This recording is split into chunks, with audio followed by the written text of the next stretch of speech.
passagem em Efésios e hoje ela vai se encerrar aqui no livro de Deuteronômio.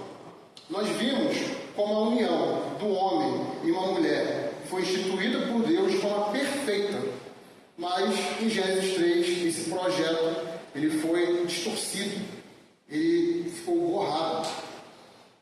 E Paulo, por sua vez, trabalhou em Efésios como se dá, como funciona a dinâmica, o fundamento dessa relação que é pautado em sujeição, em amor, de forma mútua, que é o que se espera de um lar cristão. Uma união que vai refletir a união de Cristo com a sua igreja. Foi falado também sobre o papel do homem e da mulher no casamento. Sabemos que diante de Deus, ambos têm o mesmo valor, mesma dignidade. Mas no matrimônio, os seus papéis, as suas funções são distintas. E a base para isso é o se encher do Espírito Santo. O Espírito Santo é responsável por conduzir essa sujeição mútua, esse amor que mantém um lar cristão unido. E é vital para que haja um bom andamento e a manutenção dessa união. No domingo passado, nós tivemos uma exposição, então, tratando da relação de pais e filhos. Nós vimos como os pais devem criar seus filhos na disciplina e na demonstração do Senhor. E vimos como os filhos devem se sujeitar aos seus pais. E se os irmãos estão atentos, como a nossa pregação hoje vai ser em Deuteronômio, em Efésios 6, a partir do verso 5, Paulo ele vai continuar tratando da relação no ambiente familiar. Só que dessa vez ele vai olhar para a relação servo-senhor. E é por isso que nós vamos hoje para Deuteronômio. Peço aos irmãos que abram comigo em Deuteronômio 6, do 1 ao 9. Nós vamos para o último livro do Pentateuco, não é? Onde sai Paulo e entra Moisés. Deuteronômio 6, do 1 ao 9. Todos acharam? Diz assim a palavra: são estes os mandamentos, os estatutos e os juízos que o Senhor, seu Deus, ordenou que fossem ensinados a vocês, para que vocês os cumprissem na terra em que vão entrar e possuir, para que durante todos os dias da vida de vocês, os seus filhos e os filhos dos seus filhos temam o Senhor, seu Deus, e guardem todos os seus estatutos e mandamentos que eu lhes ordeno, e para que os seus dias sejam prolongados. Portanto, escute, Israel, e tenham cuidado de cumprir esses mandamentos, para que tudo escorra bem, e vocês muito se multipliquem na terra que mana leite e mel, como o Senhor, o Deus dos seus pais, lhes prometeu. Escute, Israel, o Senhor, nosso Deus, é o único Senhor. Portanto, ame o Senhor, seu Deus, de todo o seu coração, de toda a sua alma e com toda a sua força. Estas palavras que hoje lhes ordeno estarão no seu coração. Você as inculcará a seus filhos e delas falará quando estiver sentado em sua casa, andando pelo caminho, ao deitar-se e ao levantar-se. Também deve amarrá-las como sinal na sua mão, e elas lhe serão por frontal entre os olhos, e você as escreverá nos umbrais de sua casa e nas suas portas. Meus irmãos, como essa passagem ela se conecta com tudo que nós vimos até aqui? Tudo que temos trabalhado nessa série. Qual é o propósito de tudo isso? É o que nós vamos procurar responder nessa noite. Calma, esqueci não, calma. Qual é o propósito de tudo isso, gente? É o que nós vamos procurar responder aqui nessa noite, com a graça de Deus. A igreja pode se assentar. Vocês estão querendo me testar, né? Entendi. Irmãos, o que nós temos aqui? Moisés está discursando para uma segunda geração de israelitas. Ele relembra a trajetória de Israel desde a saída do Egito e narra todos os episódios dessa trajetória para essa gente que está acampada nas planícies de Moabe, a ponto de cruzar o Rio Jordão para tomarem a terra prometida, né? Começando pela cidade de Jericó. E nós precisamos lembrar, a primeira geração de israelitas, aquela que saiu do Egito, passou pelo êxodo, durante esses 40 anos no deserto, ela veio a perecer devido à incredulidade. Eles haviam rejeitado o Senhor. E agora, essa promessa que havia sido feita para eles é oferecida aos seus filhos daquela geração rebelde. É diante desse povo que Moisés está aqui, recapitulando a aliança estabelecida por Deus no Monte Sinai. E para quê, irmãos? Para que Moisés está tendo todo esse trabalho, toda essa reflexão? O intuito é e é o que resume toda a nossa ideia, todo o sentido do texto. A ideia é levar o povo de Deus a uma vida de temor e obediência, amando esse único Deus de forma total, integral e ativa, transmitindo esse amor às próximas gerações, durante uma rotina diária, gravando isso visivelmente na vida familiar. Eu sei que parece um pouco grande, mas a gente vai destrinchar isso aqui com calma, tá bom? Mas esse é o intuito que Deus tinha para aquele povo, e esse é o intuito que Deus tem para a gente hoje também.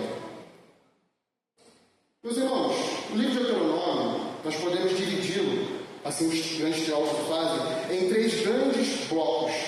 3 grandes discursos de Moisés. E o texto de hoje, eu tomei a liberdade de também dividi-lo em 3 blocos. Nós vamos ver isso aqui juntos, ok?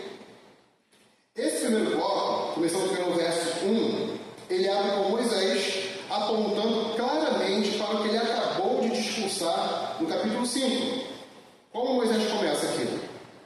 São estes os mandamentos, os estatutos e os juízos que o Senhor, seu Deus, ordenou que fossem ensinados a vocês. No capítulo 5, Moisés faz então uma recapitulação dos 10 mandamentos, a lei de Deus. E aqui fica um parênteses, tá? Para os que chegaram mais recente, nós temos uma série no YouTube, que, se eu não me engano, está completa, com os 10 mandamentos. Uma série maravilhosa. Nós não vamos ler aqui para irmos ganhar tempo, ok? E aqui, nesse primeiro verso, irmãos, a gente já tem algo muito significativo. Normalmente, nas nossas Bíblias, e vocês vão poder comparar isso agora, nós lemos o que nesse verso 1? Estes são os mandamentos, no plural. Confirme na Bíblia de vocês se está assim. Está, né? Só que no hebraico, essa palavra ela vem no singular. Ela não está no plural. Está, este é o mandamento, seguido das expressões estatutos e juízos, que aparecem no plural, normalmente. O que acontece aqui, irmãos? Nas nossas traduções, optaram por manter tudo no plural por uma questão de fluidez na língua portuguesa. Mas o singular do hebraico, do original, ele comunica algo muito importante, que infelizmente pode se perder um pouco nessa tradução. E qual é a ideia que o original comunica para o seu leitor? Toda a lei constitui uma única vontade de Deus. Não se trata de uma coleção de regras independentes, das quais o povo poderia escolher, algumas para obedecer, outras para ignorar. A aliança não podia ser fragmentada conforme a conveniência de Israel. Ela exigia uma resposta integral ao Deus da aliança. Então nós temos esse mandamento do Senhor, um único mandamento. E nós vamos ver aqui como os estatutos e esses juízos, eles são os desdobramentos na prática desse mandamento do Senhor. E, olhando mais aqui no texto, a gente pode perceber também o seguinte: esse singular, este é o mandamento, ele vai harmonizar muito bem com aquilo que será explicitado no verso 5, nós vamos chegar lá, quando Moisés vai resumir toda a essência da aliança no amor exclusivo ao Senhor.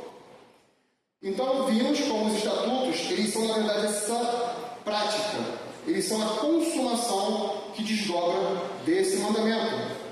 E tudo isso tem um propósito: tornar Deus conhecido do seu povo. O Senhor, ele estabelece seus preceitos, ele se revela. Ele não entrega uma lista de tarefas, sabe? Uma lista para você dar um check. Cumpri esse mandamento, vou para o próximo. Cumpri, vou para o próximo, sabe? Mecanicamente. Mas aqui é muito mais do que isso, irmãos. Aqui a gente tem Deus revelando o seu caráter, os seus atributos a partir desses mandamentos. Esse Deus que libertou Israel do Egito é um Deus santo, justo, soberano, que chama o seu povo para viver em comunhão com Ele. Uma comunhão diária, uma comunhão íntima. E isso, por acaso, não se aplica a nós hoje também? A obediência, ela não é um fim em si mesmo, mas ela é a resposta esperada de um povo que está pactuado ao seu Senhor. E Moisés continua, verso 2. Ele vai expandir o seu argumento, deixando bem claro aqui qual é o seu público-alvo. Os filhos. Essa geração que está diante dele deveria reconhecer o Senhor como seu Deus, temê-lo, amá-lo e transmitir essa mesma fé aos seus descendentes. E aqui, irmãos, é muito importante que nós entendamos o significado da palavra temor, que eu creio que no imaginário popular hoje esse conceito se perdeu. No hebraico, temor não descreve um medo servil ou um pavor constante de punição, entende? Eu preciso obedecer porque senão Deus vai me pulverizar. Eu preciso obedecer tal ordem porque senão eu vou receber uma represália, um castigo, uma punição. O temor verdadeiro, irmãos, é claro, o medo, ele está embutido no temor. Nós não podemos esquecer do Deus que se revelou no Monte Sinai, em trovões, tremores absurdos que estremeceram e deixaram Israel atônito, em medo. É esse Deus que se revela. Então o temor, ele tem ali um medo contido também, mas ele não resume o todo. Antes disso, o temor verdadeiro, ele refere-se a uma profunda reverência, ao reconhecer a majestade, a santidade e a autoridade desse Deus. No Antigo Testamento, amar e temer o Senhor não são atitudes opostas, mas elas são complementares. Elas não podem ser desassociadas. É uma coisa só. Nós não podemos separá-las, restringi-las uma da outra. Quem ama verdadeiramente a Deus também o reverencia. E quem o reverencia demonstra esse amor por meio de obediência. O temor é a postura de quem reconhece quem Deus é e deseja viver para agradá-lo. E, tratando do público-alvo, então, que nós temos aqui, conforme Moisés nos conta, que são os filhos, continuem aqui comigo. Vocês podem perceber que a palavra filhos, ela vai se repetir 3 vezes. Confiram aí a Bíblia de vocês. Vamos ler juntos aqui? Para vocês, os filhos e os filhos dos seus filhos. 3 vezes. E aí você pensa, caramba, essa repetição ela soa meio estranha. Não podia colocar neto, talvez? E se vocês forem a algumas versões, por exemplo, a Ara, vocês vão encontrar de fato o termo netos ali. Mas no hebraico, pesquisando, estudando aqui esse texto, eu descobri algo muito interessante que eu trouxe para compartilhar com vocês. Acontece que no hebraico não existia o termo destacado para neto, para bisneto. Então, no mundo antigo, sempre que você queria se referir a uma descendência contínua, você falava o quê? Filho de. Filho de. Não existia neto, não existia bisneto, como nós temos hoje no português de forma muito clara. E por que eu achei isso muito interessante, irmãos? E até propício? Parece que a ideia é reforçar a figura, a imagem do filho no imaginário, de como esse ensino é importante, é valoroso e deve ser passado para o filho, já que a fé e o pacto que o Senhor estabeleceu com o seu povo, ele não pertence apenas a uma geração. É responsabilidade dos pais discipular os filhos, de tal modo que estes repitam o processo com a geração seguinte. Mas isso nós vamos ver melhor daqui a pouco. Mas já vão percebendo como Moisés está montando todo um cenário. E Deus está sempre, irmãos, pensando nas próximas gerações. E o verso 3 continua a ideia. Aqui, Moisés, ele inicia com uma expressão que sempre merece a nossa atenção em toda a Bíblia. Paulo adora usá-la. Portanto, essa palavra conclui tudo que foi apresentado anteriormente. Depois de recordar a lei do Senhor, Moisés chega ao seu apelo. Portanto, escute, Israel. E talvez seja aqui aquele momento, não é, onde Moisés está discursando, leis, estatutos. Algumas pessoas podem ter isso devaneio, podem divagar, né? Como acontece às vezes no culto, né? Sei. E Moisés precisa trazer o povo de volta. E como é que ele faz isso?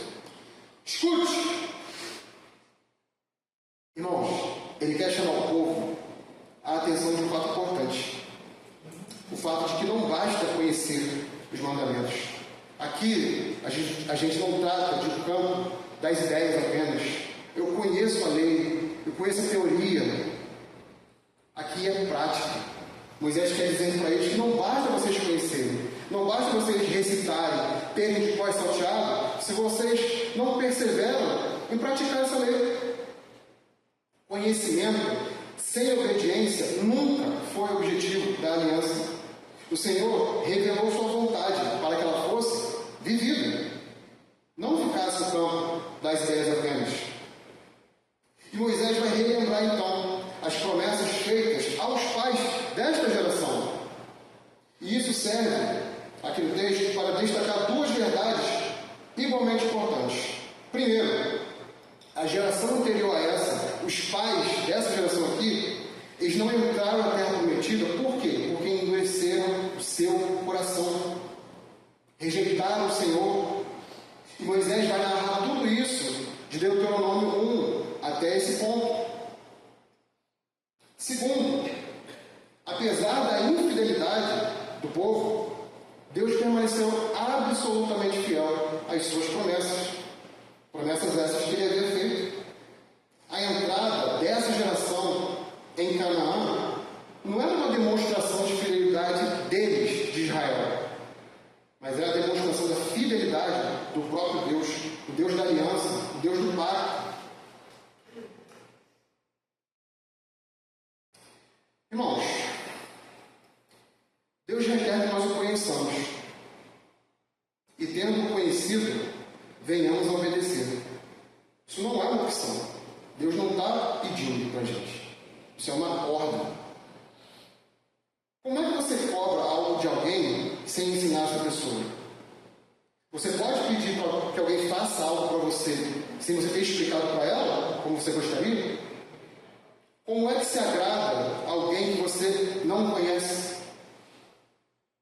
O Deus que salva, o Deus que liberta da escravidão da morte e do pecado em Cristo, também nos mostra como devemos responder a essa graça, por meio de uma vida de obediência, reverência e amor. Ao mesmo tempo, essa exigência da lei, ela vai revelar uma coisa sobre nós. Quanto mais nós contemplamos a santidade de Deus e a perfeição dos seus mandamentos, nós percebemos a nossa própria incapacidade de obedecer plenamente. Quem de nós aqui pode falar que cumpre a lei perfeitamente, com excelência? A lei, meus irmãos, ela expõe uma coisa muito séria e muito clara. Nós precisamos de um substituto. Nós precisamos de um Salvador. E esse é Cristo Jesus. Fechando aqui, irmãos, o primeiro bloco, Vamos começar o segundo no verso 4, onde aqui nós encontramos o coração de todo esse texto. Ele já vai abrir com uma das declarações mais importantes de toda a Escritura. Ouça, Israel. Do original, Shema, Israel. E por que é importante comentar isso aqui? Falava com o presbítero Oséias ali antes de começarmos o culto, como essa expressão ela se tornou a declaração de fé tradicional, central dos judeus até hoje. O verso 4 e o verso 5, onde eles tomaram essa estrutura aqui e transformaram nessa oração feita até os dias de hoje, conhecida popularmente como apenas Shema. E no hebraico, aqui nós temos um simples ouve na escrita. Porém, na prática, não é um ouvir qualquer, sabe? Eu ouço porque é interessante. Eu ouço porque a pessoa ali é bem apessoada, quis me contar, quis me passar conhecimento. Não, irmãos. Esse ouve aqui é uma escuta, remete a uma escuta atenta. Se trata de você ouvir com o intuito de praticar. Não se trata de ouvir por ouvir. Ouvir para armazenar conhecimento. Ouvir para guardar a lei. É ouvir porque você quer colocar em prática.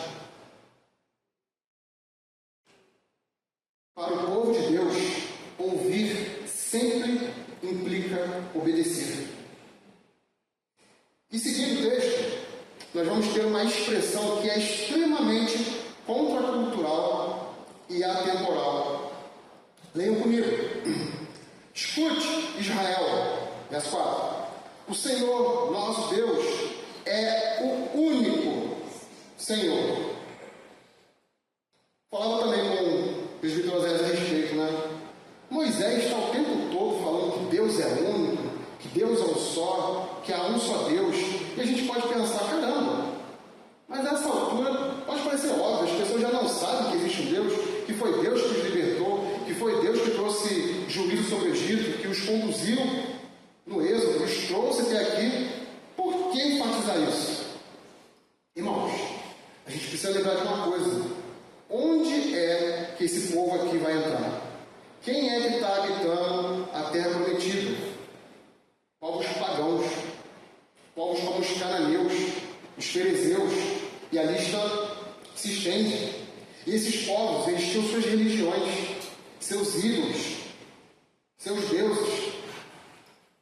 E aqui, esses deuses eram deuses fragmentados. Como assim? Existia um Deus que cuidava da agricultura, existia um Deus que cuidava da maternidade, um Deus para cuidar da prosperidade. Então o povo vivia de fato o politeísmo, ele se apegava a vários deuses, porque cada Deus era responsável por uma área. E Moisés, então, diante de tudo isso, ele precisa incutir uma realidade na cabeça desse povo. E o seu discurso, então, ele é direto, ele é revolucionário. Há somente um Deus. Ele é o único. O livro de Gênesis, que também é escrito por Moisés, por acaso ele abre assim, no princípio, deuses? Não, irmãos. Como é que Gênesis não abre? No princípio, Deus. Há um só Deus. E com isso Moisés expressa exclusividade. Portanto, não tenham outros deuses. Êxodo 20, 3. Ele não divide e nem reparte sua glória com ninguém. Isaías 42, 8. E não é por acaso que tempos depois o próprio Senhor Jesus vai iniciar o maior dos mandamentos citando exatamente esse texto. Marcos 12, 29. Antes de falar sobre amar a Deus, Jesus reafirma quem Deus é. A verdadeira adoração, ela sempre começa com uma correta compreensão do Deus que nós adoramos. O termo hebraico, então, aqui, irmãos, ele reflete tanto a singularidade quanto a unidade absoluta do ser divino, Yahvé. indicando que Ele é o único Deus verdadeiro e existe lealdade exclusiva, em um contraste direto com o politeísmo dessas nações que nós acabamos de ver. E vocês podem consultar na Bíblia de vocês textos que vão deixar isso muito claro. Deuteronômio 4, 35, Romanos 3, 30, 1 Coríntios 8, 6, de uma longa extensão de versos. E chegamos ao verso 5, continuação direta do Shema, onde nós temos o grande mandamento, o maior mandamento, conforme o próprio Senhor Jesus vai declarar muito tempo depois. Está lá registrado. Mateus 22, 37, Marcos 12, 29, 30 e Lucas 10, 27. E por que isso é importante, irmãos? Porque o mandamento de amar a Deus, ele é central. Ele é a chave para a obediência, que é requerida nos versos anteriores que nós vimos aqui. Porque, embora a renovação da aliança demandasse obediência, ela só poderia se dar se fosse como resposta de amor a Deus, a esse Deus que libertou o povo do Egito e os estava conduzindo até a terra prometida. Um amor, irmãos, um amor que é precedente de Deus, é Deus quem toma a frente, é Deus quem nos chama. Ele chamou Abraão, conforme vemos em Gênesis 12. Ele nos chama hoje, em Cristo Jesus, conforme 1 Pedro 5,10 nos diz. A obediência que Deus requeria dos israelitas aqui é a mesma que Ele requer de nós hoje. Não é por medo, não é por coação, é como resposta de um relacionamento baseado em amor. É por isso que a obediência ela jamais pode ser meramente externa, mecânica, vazia. Deus não procura um povo que apenas cumpra regras. Ele busca um povo que ame, que o ame. E a obediência dos versos anteriores só faz sentido quando ela nasce de um relacionamento baseado nesse amor. E agora, pensando comigo. Parece que Moisés aqui ele responde uma pergunta que talvez estivesse surgindo no coração daquele povo. E talvez possa estar surgindo no coração de alguém aqui nessa noite. Como eu posso obedecer a tudo isso? E a resposta, irmãos, não é esforce-se mais. A resposta é ame mais o Senhor.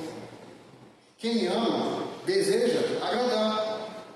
Maridos, vocês não procuram agradar a esposa de vocês? Esposas, vocês não procuram agradar o marido de vocês?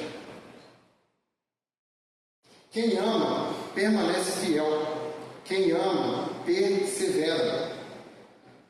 Irmãos, é preciso perseverar em amar o Senhor. Em Josué 23:11 vai nos dizer: portanto, empenhe-se em amar o Senhor, seu Deus. Novamente, isso aqui é prática. Isso aqui não é intelectual, é vivência. Mas voltando aqui ao texto, para dar mais profundidade ainda a esse mandamento, Moisés vai empregar 3 termos: de todo o teu coração, de toda a tua alma e de toda a tua força. Acontece que no pensamento hebraico, o coração não era o centro das emoções humanas como nós temos hoje. Ele era tipo uma sede do intelecto, da vontade e das decisões morais. A alma designava a totalidade do ser vivo, a própria força vital. E as forças indicavam capacidade física, posses e abundância material. Moisés, irmãos, quer ensinar, portanto, o seguinte: a devoção ao Criador de todas as coisas, ela é de forma total, compreende toda a existência humana, o intelecto, a identidade, os recursos práticos. Amar a Deus envolve aquilo que pensamos, aquilo que somos e tudo aquilo que possuímos, sem reservas. E nós fechamos então o segundo bloco. Moisés agora vai nos contar onde toda essa palavra, onde esse grande mandamento deve estar guardado. No coração. Verso 6. estas palavras que hoje lhe ordeno estarão no seu coração. Mais uma vez, vemos como o coração aqui como centro da vontade das decisões. E nesse contexto do mundo antigo, a gente precisa também deixar uma coisa clara. Os grandes tratados, as grandes alianças e leis importantes, elas eram gravadas em tábuas ou monumentos públicos para visualização constante. Com isso em mente, Moisés aqui, ele aplica uma metáfora poderosa, a de que o próprio homem deve ser esse monumento onde a lei de Deus ficaria exposta, visível para governá-lo por completo. A lei deveria estar gravada no interior do homem, governando seus pensamentos, suas decisões e a maneira de viver. O mais maravilhoso aqui, irmãos, essa verdade, ela aponta para algo muito maior que Deus prometeu séculos depois por meio do profeta Jeremias. Na nova aliança, Deus escreveria sua lei não apenas em tábuas de pedra mais, como no Monte Sinai, mas dessa vez ele escreveria no coração do povo, pela ação do Espírito Santo. Aquilo que é exigido em Deuteronômio encontra o seu cumprimento pleno na obra transformadora de Cristo, conforme Jeremias 31 a 34. Irmãos, se dissermos que amamos a Deus, nós precisamos perseverar e obedecer. Sabe aquela ideia? Olha, eu não consigo cumprir, é muito difícil, eu não sou perfeito. E você não vai cumprir com perfeição.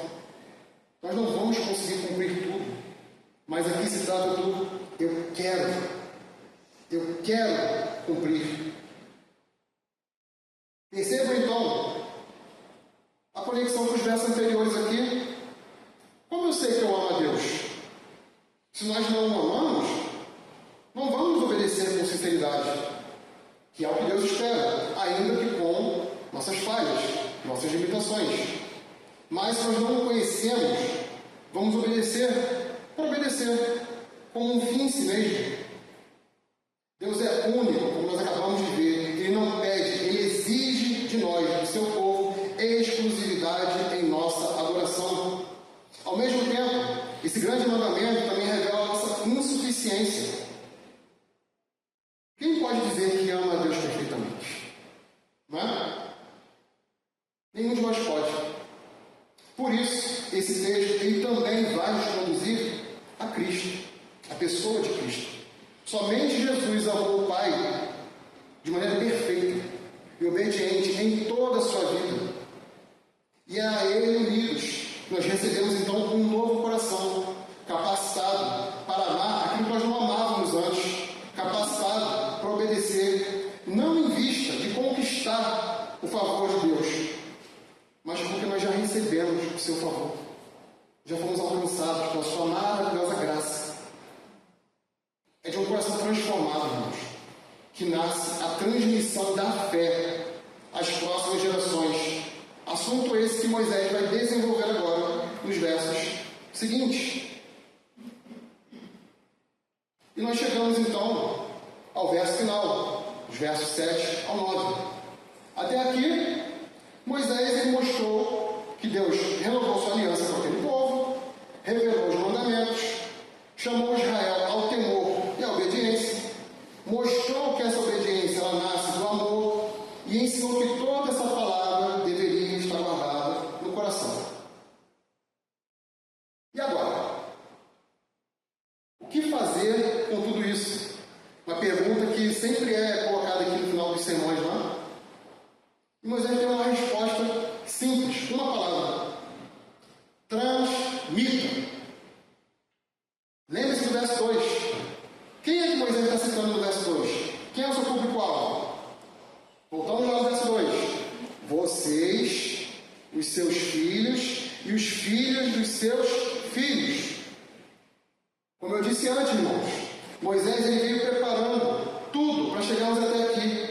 Primeiro ele fala para essa geração, para que essa geração prepare a próxima. E para massificar isso, deixar isso muito bem claro, ele vai começar o verso antecede uma palavra muito importante e que no sentido original ela tem uma analogia incrível. Veja, verso 7. Dependendo da sua tradução aí, pode ser que esteja a palavra inculcará, como está aqui na minha, que é a NAA. E eu vou repetir essa palavra bastante daqui para frente, vocês vão entender por quê. Ou pode ser que esteja repitas também. E se nós pesquisarmos essa palavra, inculcar, ela vai significar exatamente isso. Algo como repetir. Repetir até que alguém grave uma determinada informação. Mas no hebraico, o verbo shanam, o literal, ele traz a ideia de afiar ou amolar, como se afia uma espada ou uma flecha. Já no grau intensivo aqui da língua original, ele ganha um peso maior ainda, figurado. Significa tornar afiado na mente de alguém, ou seja, é ensinar de maneira incisiva, penetrante e diligente. Gente, isso é belíssimo, irmãos. Imagina que para que algo fique afiado na mente de alguém, e vai destacar, isso aqui, irmãos, não pode se restringir só a crianças. Esse mesmo princípio da repetição, de afiar, de amolar, ele vale para qualquer faixa etária, qualquer pessoa que está caminhando na fé. Quem aqui, por acaso, aprende olhando apenas uma vez? Eu sei que vão ter algumas exceções, né? Tem uns autodidatas, tem aquela pessoa que é mais desenvolta, mas eu, por exemplo, a esposa aqui não me deixa mentir. Irmãos, se você me mostrar uma coisa para fazer, você vai ter que me mostrar umas 3 ou 5 vezes depois. E na minha área, eu vejo muito isso. Eu sou da área de TI, para quem não sabe. Então, você tem que instalar determinado software, você tem que fazer uma configuração, tem uma rotina complexa, e aí você tem um tutorial, ou a pessoa vem e te mostra, te explica. Irmãos, eu tenho que repetir aquilo ali, até inculcar na cabeça, até entrar no sangue, como é o dito popular, né? Portanto, irmãos, a ideia original aqui é ensinar, repetindo com insistência, durante o cotidiano, para que a palavra de Deus fique perfeitamente gravada, nítida e afiada no coração dos nossos filhos. Assim como uma pedra de amolar exige fricção repetida e constante para dar corte em uma lâmina. E falando isso aqui, eu acho que alguns aqui podem se lembrar de algum filme de guerra medieval, ou algum filme de samurai. Sempre que o guerreiro ele vai amolar a sua arma, a sua espada, a sua katana, a ponta da flecha, ele não chega apenas uma vez e pronto, estou pronto a batalha, vou derrotar todos os inimigos, está tudo certo. Como é que é o processo, irmãos? Repetição. A palavra de Deus, irmãos, ela exige instrução contínua e incisiva para penetrar o coração endurecido dos filhos.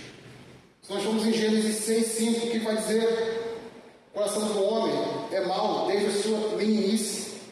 Algumas versões vão trazer infância, que é mais próximo do sentido original. Não se trata, portanto, de uma educação meramente formal ou dominical, mas de um estilo de vida que grava a verdade na alma. Com isso, Moisés se refere, gente, a uma coisa básica: rotina, do acordar até o deitar, na mesa, durante uma refeição de café da manhã, de almoço, caminhando, passeando. A palavra de Deus que foi recebida e guardada deve estar sendo afiada, amolada no filho, de forma intensa. E como se não fosse suficiente, Moisés ainda vai dar mais peso, para enfatizar ainda mais. E vai colocar 3 imagens aqui nos versos finais, do 8 e 9, de como a palavra do Senhor deveria ser amarrada, como um sinal à sua mão, ser por frontal entre os olhos e ser escrita nos umbrais das portas. Verso 8 e 9, você pode conferir. E aqui, irmãos, pesquisando novamente, eu descobri que ao longo da história surgiu um grande debate sobre essas duas expressões se elas deveriam ser entendidas figuradamente, se elas deveriam ter sido levadas ao pé da letra, que a propósito é o que os judeus fizeram séculos depois, né? Parte do judaísmo começou a interpretar isso aqui de forma literal. Foi onde surgiram os filactérios, pequenas caixas onde a pessoa fazia o quê? Ela armazenava um trechinho da palavra, colocava na cabeça, colocava nos braços. E surgiu também a mezuzá, que era uma caixinha também, onde o pergaminho era fixado e colocado nos umbrais das portas. E lembro sobre isso, eu não sei porquê, mas me lembrou. Sabe aquela pessoa que você chega na casa dela e tem a Bíblia aberta ali no Salmo 23, né? Tem ali um adesivo no carro, posto tudo naquele que fortalece, né? Você é famoso. Alguns que tatuam também, né? Sabe, parece que é uma ideia de evocar a bênção do Senhor, porque está aquele objeto, porque está a palavra escrita ali, o Senhor vai abençoar. Eu tenho a presença dele aqui. Eu fiz um link com isso aqui. E, irmãos, Jesus veio a criticar essa prática. Está lá em Mateus 23:5. Alargam os seus filactérios para serem vistos pelos homens. Jesus condenou esse uso hipócrita e exibicionista deles, sabe? Usando esses objetos quase como uma medalha. Eu sou muito piedoso, todos estão vendo.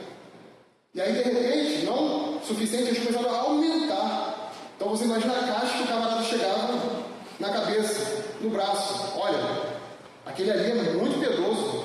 Tem que pedir para ele orar, que a oração dele tem poder, vai resolver tudo.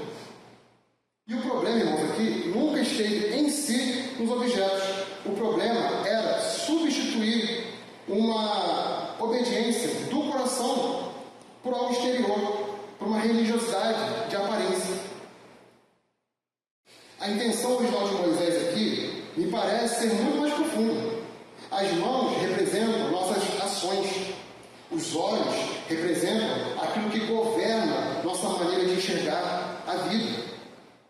As portas representam o ambiente da família e o testemunho público do povo de Deus. Em outras palavras, o propósito original do mandamento era ilustrar que a lei de Deus deveria moldar internamente todos os pensamentos, todas as ações, todo o ambiente familiar. Irmãos, ensinar os filhos no caminho do Senhor é imprescindível. É um dever que foi delegado, em primeiro lugar, aos pais. Provérbios 22:6.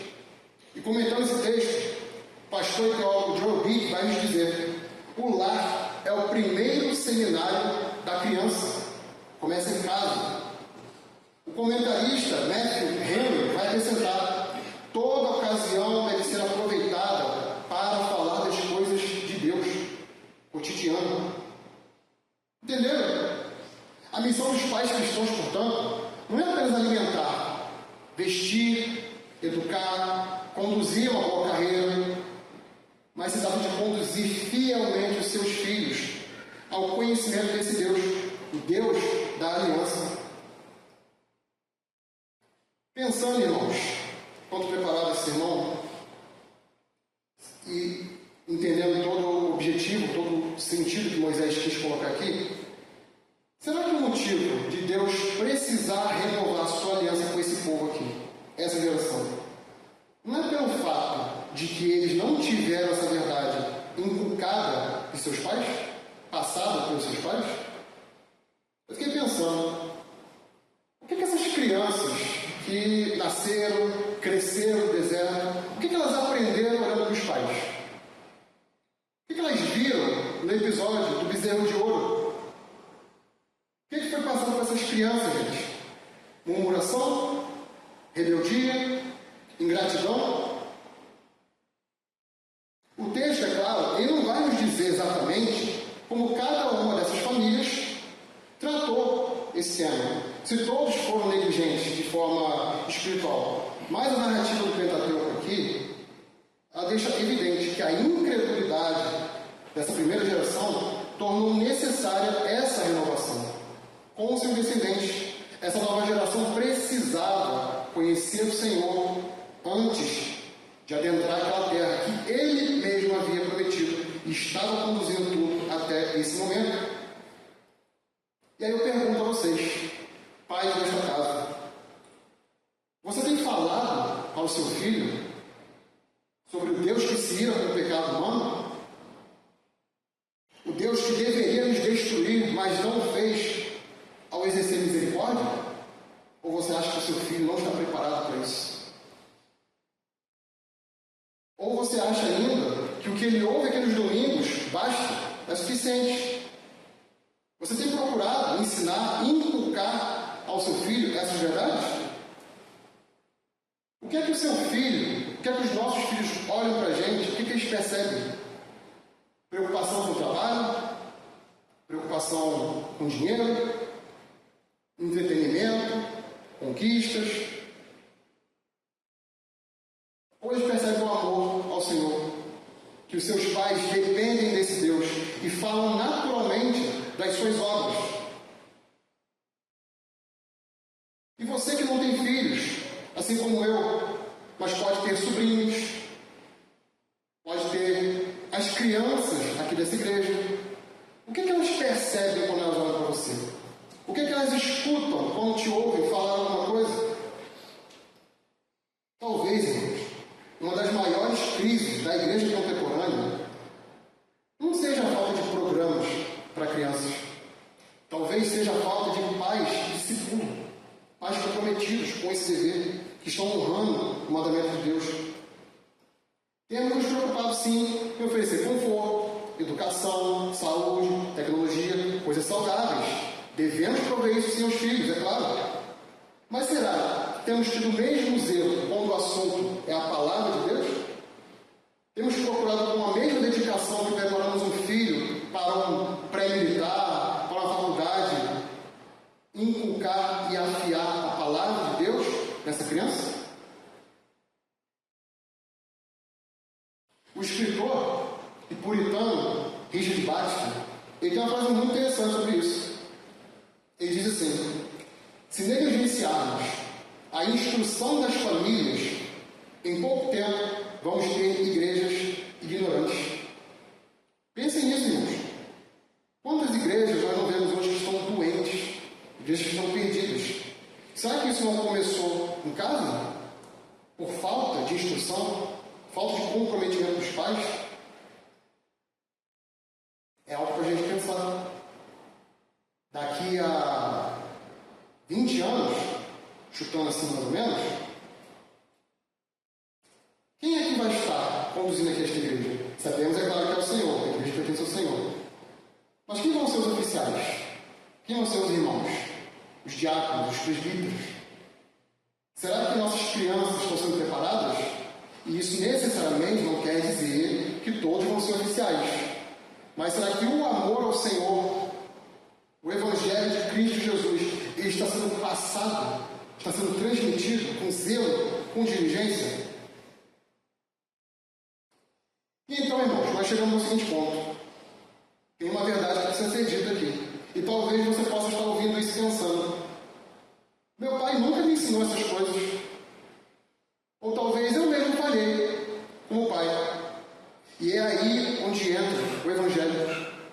Cristo é o verdadeiro Filho que guardou perfeitamente a palavra do Pai.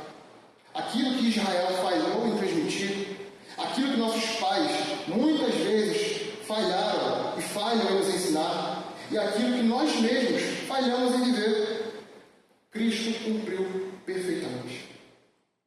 E hoje, pela ação do Espírito Santo, Ele continua escrevendo a sua lei em nossos corações. Novamente, Jeremias 31.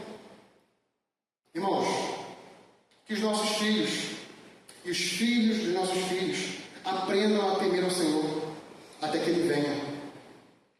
Nunca é tarde para começar. Nunca é tarde para discipular, para um pai discipular seus filhos. Nunca é tarde para que um filho conheça o Deus que talvez seus pais nunca lhe apresentaram. Porque a mesma graça que sustentou a aliança no deserto, ela continua chamando pecadores para si ainda hoje.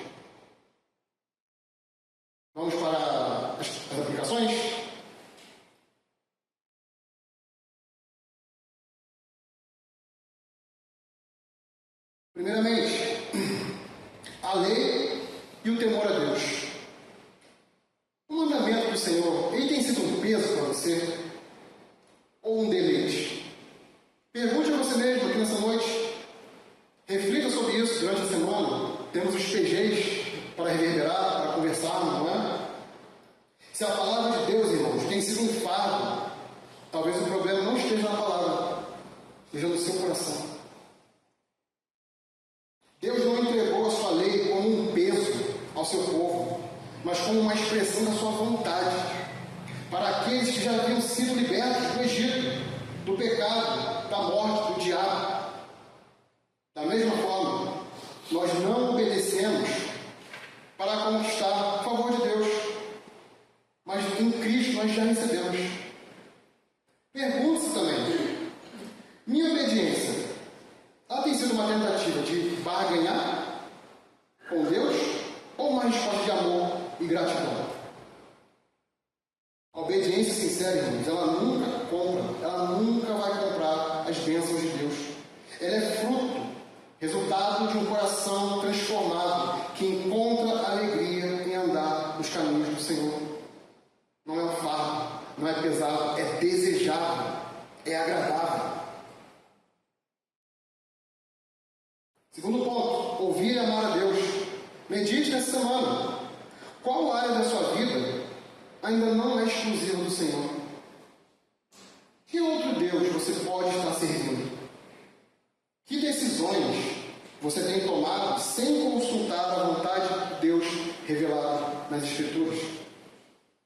O que é que você tem guardado no seu coração? Olhe para a sua rotina. Olhe para aquilo que te dá segurança, te dá estabilidade, aquilo que você tem medo de perder, e você vai encontrar a resposta. É fácil nós cantarmos aqui que amamos a Deus. Cantamos aqui hoje, isso é maravilhoso. Mas a real prova, irmãos, é quando nós saímos daqui daqui a pouco. É amanhã, na segunda-feira. Todos aqui lembram? Viver a segunda como se fosse domingo? É disso que se trata. E aqui, irmãos, o último ponto, e aqui eu vou precisar gastar um pouco mais de tempo, ok? Ensinar e instruir os filhos.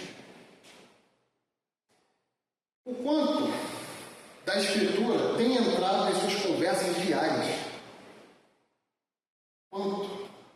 O fato de você falar e ensinar significa que você aprendeu. Você não ensina aquilo que não está no seu coração, aquilo que você não vive, aquilo que não é natural para você. Pense. Se você tem a lei de Deus no coração, naturalmente ela deve fluir para todos ao seu redor. A pergunta é, se ela não está fluindo, o que está acontecendo aí? O porquê ela não está fluindo? Lembra-se que agora há pouco eu perguntei se a palavra de Deus tem sido um peso ou um deleite? O seu filho, ele vai perceber essa resposta. Ele presta atenção em você. Às vezes nós não nos atentamos a isso. Você falando ou não, você vai estar inculcando algo ao seu filho. Seja como você fala, seja como você se porta. Lembre-se, o seu filho é um espelho de você. Qual tem sido, então, a sua maior preocupação em relação a ele? Imprimir uma carreira de sucesso? Como ganhar muito dinheiro? Ou ensinar a ele o amor e o temor a Deus? O que é mais importante, irmãos?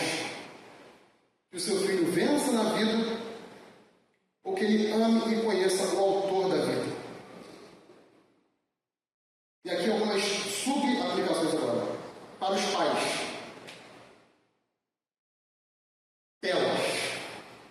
Nosso presbítero falou aqui, durante a liturgia, não é? Irmãos, conversava, se não me engano, com a Jéssica, né? Ontem, né? Gente, como é terrível você ir no almoço, na casa de família, reunindo ali os parentes, ou no restaurante, um aniversário. Já não basta a gente, já não basta os pais estarem grudados no celular, as crianças também. Rede social, jogo, YouTube, seja o que for, a tela está presente. Irmãos, durante uma refeição, retire as telas, converse olhando com seu filho. Se for um almoço, um jantar, tarde, domingo, por exemplo, fale para ele do sermão.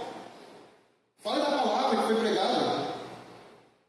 Se o seu filho, por acaso, esteve na salinha ali com os professores, pergunte o que ele aprendeu. Pergunte o que ele lembra. Desenvolva isso com ele.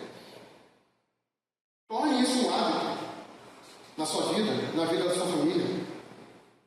Se você já faz isso, glória a Deus. Continue, persevere. Peça graça ao Senhor para isso. Mas não se orgulhe. Porque isso não é mérito seu, é graça. É favor de Deus. E é um dever seu, você não tem opção. Agora, se isso tem sido negligenciado na sua casa, de forma consciente, constante, se arrependa diante do Senhor e tome a firme decisão de colocar isso em prática. Culto doméstico.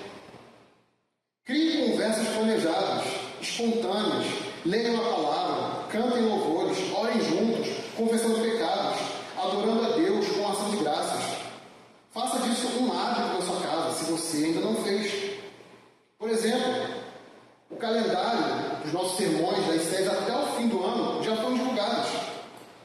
Você tem procurado ler com sua família? Você procura antecipar a leitura que vai ser exposta no próximo domingo em casa? Temos um lecionário também. Temos diversos devocionais hoje em aplicativos. No fim das nossas Bíblias, geralmente também vem alguns devocionais ali. Irmãos, escolha uma forma e coloque isso em prática, de forma intencional. Você busca isso? Você tem buscado por isso com a sua família, com os seus filhos? Ou você espera que os presbíteros, que o conselho te digam para fazer isso? Não subestime as crianças. Toquei nesse ponto anteriormente um pouco. Vocês acham que eles não estão prontos para a palavra de Deus, mas todos os dias percebam a tudo que eles estão sendo bombardeados.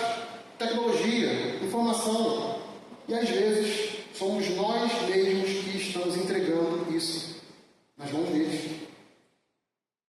Vocês ainda acham que eles não estão prontos para a palavra de Deus? E aqui eu preciso contar um exemplo que aconteceu recentemente. Eu soube ali na sala das crianças, nosso presbítero Berg conduzia a aula, né? Até que a Giovana, filha do nosso pastor, perguntou: mas se todo mundo peca, por que Deus não mata todo mundo logo? Foi isso, né? Irmãos, nós somos engraçados. Nós damos risada porque vem de uma criança. Mas vocês percebem que isso é uma compreensão que faz parte do Evangelho? Se trata do juízo de Deus que deveria cair sobre todos nós. Todo homem, pecador, merecedor da justa e santa ira de Deus. E essa compreensão que essa menina, de que 7 anos, se não me engano, tem, 10, 11, obrigado. Essa menina de 11 anos tem uma compreensão que talvez muitos adultos não tenham. Talvez muitos de nós aqui não paramos para fazer essa pergunta. E claro, depois, nosso presbítero trouxe ali a graça, explicou para ela, né? Mas, perceba, irmãos, uma criança de 11 anos. E aí você pode pensar nesse momento: tá, Rafael, mas ela é filha do pastor, né? O pastor deve marretar isso na cabeça dela, das crianças, o dia todo.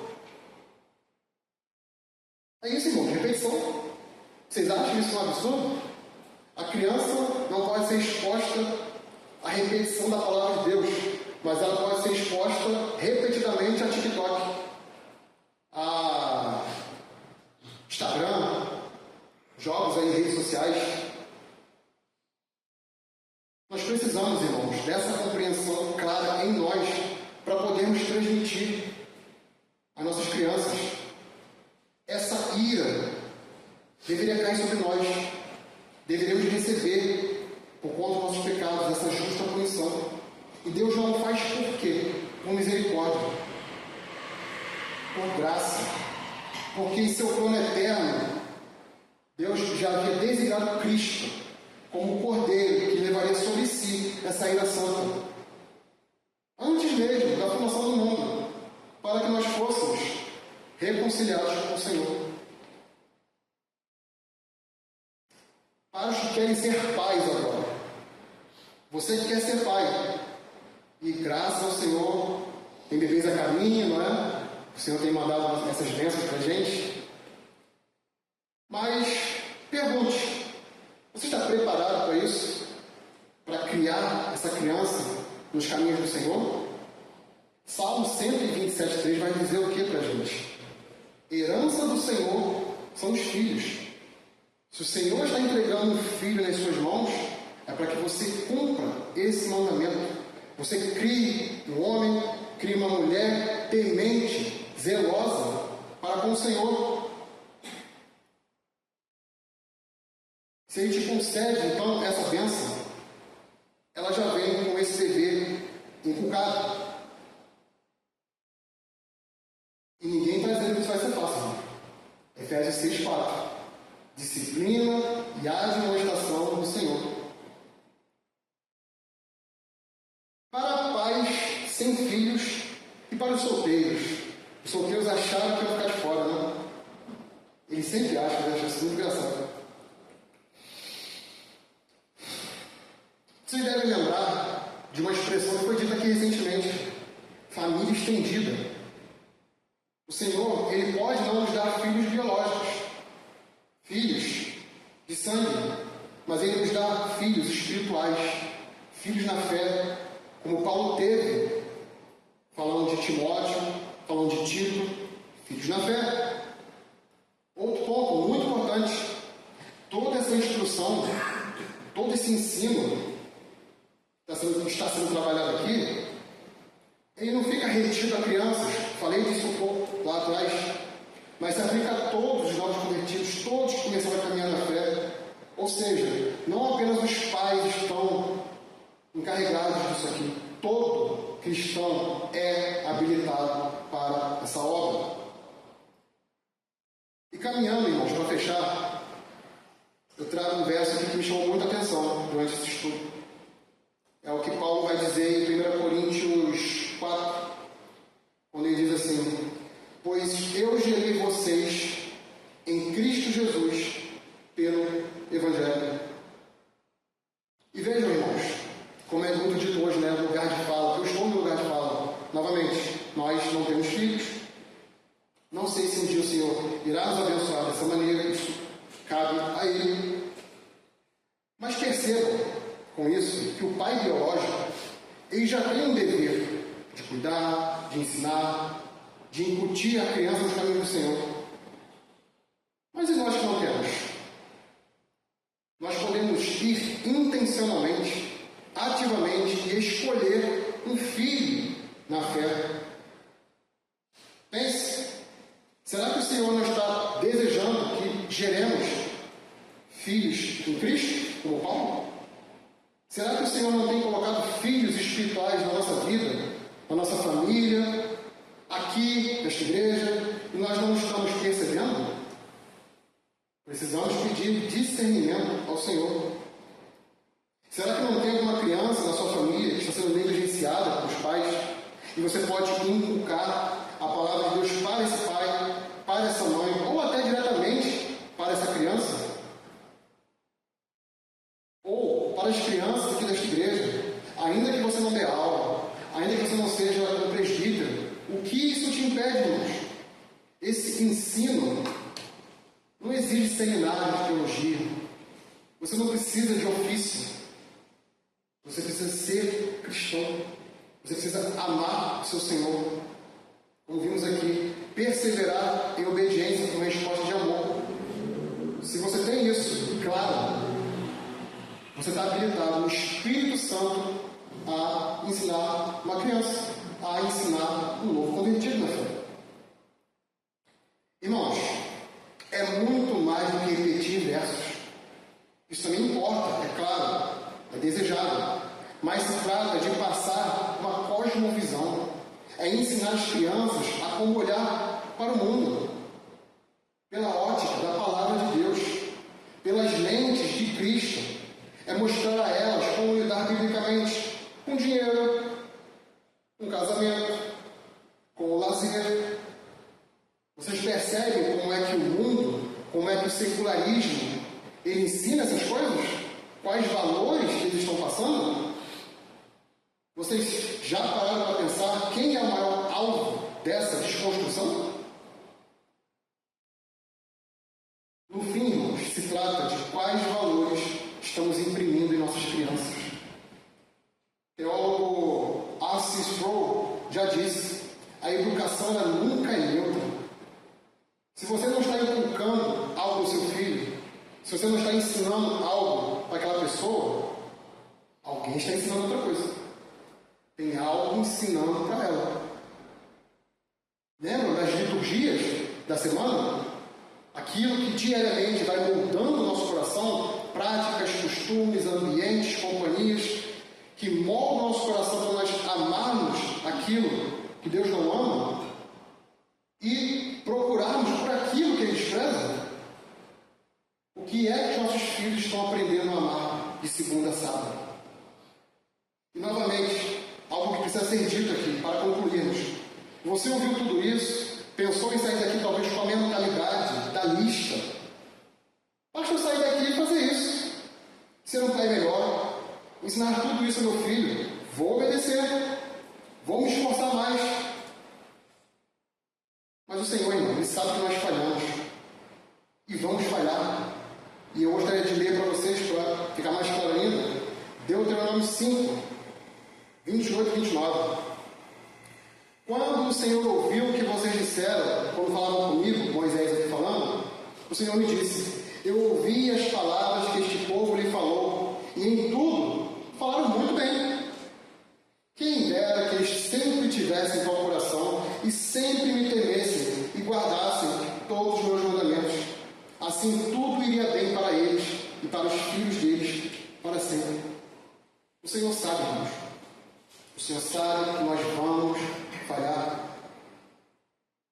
Como foi dito no domingo passado, e falamos aqui no início do sermão, quem já conseguiu cumprir Efésios 6, do 1 a 4, com perfeição, com excelência? Ninguém. Por que nós vamos achar então que vamos cumprir Deuteronômio 6, do 1 ao 9, que é a base de tudo isso que nós vimos? Vejam, irmãos, se esse texto não encaixa muito bem com aquilo que nós sempre falamos aqui. O seu filho, os nossos filhos, eles não vão amar quem nós não amamos. Eles não vão se comprometer com o Senhor. Eles não vão se comprometer com a igreja se eles não virem que nós estamos comprometidos.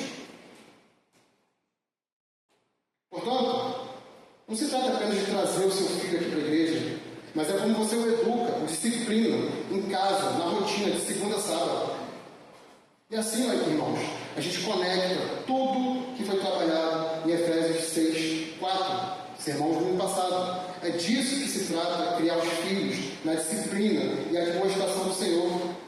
Sim, vamos falhar como pais. Vamos deixar a desejar em algum momento. E por isso é que esse sermão não pode terminar se não apontar para Cristo. Se tirarmos Cristo dessa equação, aquele que encarnou, morreu, para que com o seu sangue os nossos pecados fossem perdoados, a ira de Deus fosse desviada e houvesse paz com o Senhor, o que é que sobraria? Legalismo. Obedecer, obedecer. Obedecer com medo. Lembre-se, irmãos, guardem muito bem isso. Não se trata de se esforçar mais. Se trata de amar mais. Que Deus faça dos nossos lares lugares onde Cristo seja amado. Sua palavra seja ensinada com zelo, com constância. E a próxima geração aprenda que somente o Senhor é Deus.